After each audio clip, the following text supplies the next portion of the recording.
Je suis Jasmin, je suis trans et queer.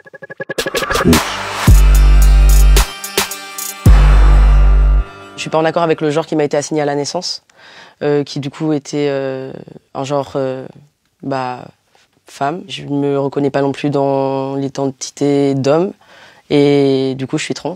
Quand t'es trans, tout de suite t'es considérée comme une personne hors norme, anormale, parce que la société, elle t'a dit qu'il y avait des hommes, qu'il y avait des femmes, que les hommes aiment le bleu, que les filles aiment le rose. Juste, en fait, j'ai envie de dire aux gens, mais arrêtez de penser comme ça. On vous a dit que c'était comme ça, mais ça peut être autrement, et c'est pas grave, en fait. Je pense qu'on manque d'écoute dans notre société, et si on s'écoutait vraiment et qu'on essayait de prendre soin les uns des autres et qu'on essayait vraiment de se connaître, on se rendait compte que c'est pas si grave et qu'en fait on est des personnes mais complètement normales, genre avec des vies normales, avec nos problèmes comme tout le monde. Genre oui, on peut avoir des névroses, et être trans c'est pas ce qu'on dit en fait. En fait pour les gens, être trans c'est forcément faire une opération, c'est forcément prendre des hormones. On peut être trans et ne pas vouloir se faire opérer, on peut être trans et ne pas prendre d'hormones et enfin voilà. Le docu, il parle de genre et de roller derby. Je suis le personnage principal, c'est une web série documentaire. Du coup, j'incarne mon propre rôle, je suis moi. Du coup, Camille nous a suivis avec mon équipe Les Nasty Pécheresses pendant à peu près 6 mois. On voit comment ça se passe dans le roller derby, à quel point c'est un sport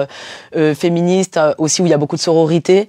Et on parle du coup de genre, donc de ma transition ou de l'impact de la société sur les trans. On parle de féminisme, on parle de patriarcat, on parle de domination masculine, on parle de privilèges, des privilégiés et des classes oppressées. Là, c'était un moyen de faire le portrait d'une personne trans plutôt solaire.